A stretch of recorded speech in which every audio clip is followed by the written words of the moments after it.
പതിരും കതിരും നിങ്ങൾക്കായി അവതരിപ്പിക്കുന്നത് സാബ്രോം metals Bahrain. പ്രിയപ്പെട്ടവരെ, നമസ്തേ. ഭാഷയിലെ തെറ്റും ശരിയും പറയുന്ന പതിരും കതിരിലേക്ക് വീണ്ടും സ്വാഗതം. വിവാഹിതയായ സ്ത്രീ സീമന്തരേഖയിൽ സിന്ദൂരമണിഞ്ഞു വേണം പുറത്തിറങ്ങാനെന്ന് നിനക്കറിയില്ലേ എന്ന് 21-ാം നൂറ്റാണ്ടിലെ മരുമകളോട് 20-ാം നൂറ്റാണ്ടിലെ അമ്മായിയമ്മ ചോദിച്ചതിലൂടെ അവർ തൻ്റെ കർത്തവ്യമാണ് നിറവേറ്റിയത് എന്നതിൽ എനിക്ക് യാതൊരു സംശയവുമില്ല. വിഷയം ഇത്തിരി വിശ്വാസപരമായതിനാൽ അമ്മായിയമ്മയോടൊപ്പം നിൽക്കുന്നതാണ് എൻ്റെ ആരോഗ്യത്തിന് നല്ലതെന്ന് എനിക്ക് നന്നായി അറിയുകയും ചെയ്യാം. പേര് അമ്മായിയമ്മ എന്നായതുകൊണ്ടും പോരിന് സാധ്യത ഇത്തിരി ബാക്കിയായതുകൊണ്ടും വിഷയം നിയമത്തിന്റെ പരിധിയിൽ വരുന്നതായതുകൊണ്ടും മരുമോളോടൊപ്പം നിന്ന് കേസ് ഒഴിവാക്കി പേരുദോഷത്തിൽ നിന്നും രക്ഷപ്പെടുന്നതായിരിക്കാം നല്ലത് എന്ന മറുപക്ഷവും മനസ്സിൽ വരുന്നുണ്ട്. കാര്യം എന്തൊക്കെയായാലും ഭാഷാപരമായി അമ്മായിയമ്മ വരുത്തിയ 2 തെറ്റുകൾ ഇന്ത്യൻ പീനൽ കോഡിന്റെ പരിധിയിൽ വരുന്നതല്ലെങ്കിലും നല്ല മലയാളത്തിന്റെ ഉള്ളിൽ വരുന്നതായതുകൊണ്ട് എനിക്ക് അതൊട്ട് പറയാതിരിക്കാൻ കഴിയുന്നുമില്ല.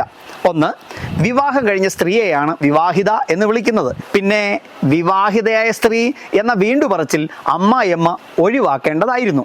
അമ്മായിയമ്മയ്ക്ക് അടുപ്പിലുമാകാം എന്നതിൻ്റെ ഹുങ്കിൽ ഭാഷയിലുമാകാം എന്നായിരിക്കാം. രണ്ടാമത്തേത്, സിന്ദൂരമണിയണം എന്ന് പറഞ്ഞ സീമന്തരേഖയാണ്. സീമന്തിനി സ്ത്രീയാണ്. സീമന്തമുള്ളത് കൊണ്ടാണ് സ്ത്രീയെ സീമന്തിനി എന്ന് വിളിക്കുന്നത്. സ്ത്രീകൾ തലമുടി 2ആയി പകുക്കുമ്പോൾ ഇടയിൽ കാണുന്ന രേഖയാണ് സീമന്തം. അപ്പോൾ രേഖയോട് രേഖ ചേരുന്ന സീമന്തരേഖ എന്ന വീണ്ടു പറച്ചിൽ അമ്മായിയമ്മ മാത്രമല്ല, അത് ഉപയോഗിക്കുന്ന എല്ലാ മലയാളിയും ഒഴിവാക്കേണ്ടത് തന്നെയാണല്ലോ. സീമന്തിനി നിന്റെ ചൊടികളിൽ ആരുടെ പ്രേമ മൃദുസ്മേരത്തിൻ സിന്ദൂരം എന്ന് KP കുമാരന്റെ അതിഥി എന്ന ചലച്ചിത്രത്തിൽ വയലാർ പിഴവ് കൂടാതെ പ്രയോഗിച്ചിരിക്കുമ്പോൾ ഒഴിവുകാലം എന്ന ഭരതൻ ചിത്രത്തിൽ സീമന്തരേഖയിൽ സിന്ദൂരമണിയും ഒരു ഉഷസന്ധ്യ വീണ്ടും വന്നു എന്ന് K. ജയകുമാർ പവനുരുക്തി ദോഷം വരുത്തിയത് പറയാതിരിക്കാൻ തരമില്ല. എന്നാൽ ഇതേ K. ജയകുമാർ തന്നെ പക്ഷേ എന്ന മോഹൻ ചിത്രത്തിൽ ഈ തെറ്റ് വരാതെ സൂക്ഷിച്ചത് പറയാതെ പോകാനും ഒട്ട് കഴിയുന്നുമില്ല. സൂര്യാംശു ഓരോ വയൽപ്പൂവിലും വൈരം പതിക്കുന്നുവോ, സീമന്ത കുങ്കുമശ്രീ അണിഞ്ഞ് ചമ്പകം പൂക്കുന്നുവോ എന്ന വരികളോടുള്ള മലയാളിയുടെ പ്രിയം പറഞ്ഞറിയിക്കാൻ കഴിയാത്തതാണല്ലോ.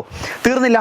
IV ശശി ചിത്രമായ ആശീർവാദത്തിൽ ഭരണിക്കാവ് ശിവകുമാർ എഴുതിയ സീമന്തരേഖയിൽ ചന്ദനം ചാർത്തിയ ഹേമന്ത നീല നിശീധിനി മാനസദേവന്റെ ചുംബനപ്പൂക്കളോ സ്മേരവതി നിന്റെ ചൊടിയിണയിൽ എന്നതിലെ സീമന്തരേഖ എന്ന വീണ്ടുപറച്ചിലിനപ്പുറത്തേക്ക് TP ശാസ്തമംഗലം ഉന്നയിച്ച ഒരു ചോദ്യം കൂടി പറയട്ടെ. സീമന്തത്തിൽ സിന്ദൂരമല്ലേ ചാർത്താറുള്ളൂ? എന്നു മുതലാണ് ചന്ദനം ചാർത്തി തുടങ്ങിയത്? ഞങ്ങൾ ചന്ദനമോ കളഭമോ സിന്ദൂരമോ സൗകര്യമുള്ളതൊക്കെ ചാർത്തും, താനാരാ ചോദിക്കാൻ എന്ന ചോദ്യത്തിന് ഒരു വഴിപോക്കനാണേ എന്ന് മാത്രമേ പറയാനുള്ളൂ.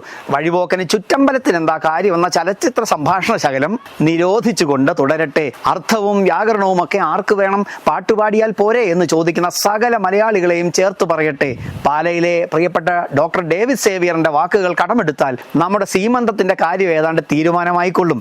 സീമന്തത്തിന് നേരത്തെ പറഞ്ഞ അർത്ഥം കൂടാതെ ഗർഭിണികളുടെ 4, 6, 8 എന്നീ മാസങ്ങളിൽ നടത്തുന്ന ഒരു ചടങ്ങ് എന്നുകൂടി അർത്ഥമുണ്ട്. ഷോഡ സംസ്കാരങ്ങളിൽ ഒന്നായിട്ടും സീമന്തം അറിയപ്പെടുന്നു.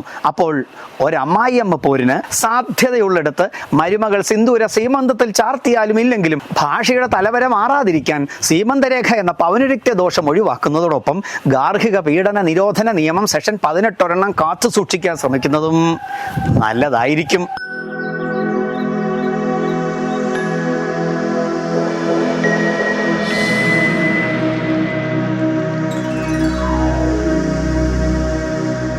ബിനു മാഷിന്റെ പതിരും കതിരും നിങ്ങൾക്കായി അവതരിപ്പിക്കുന്നത് സാബ്രോം മെറ്റൽസ് ബഹ്റൈൻ.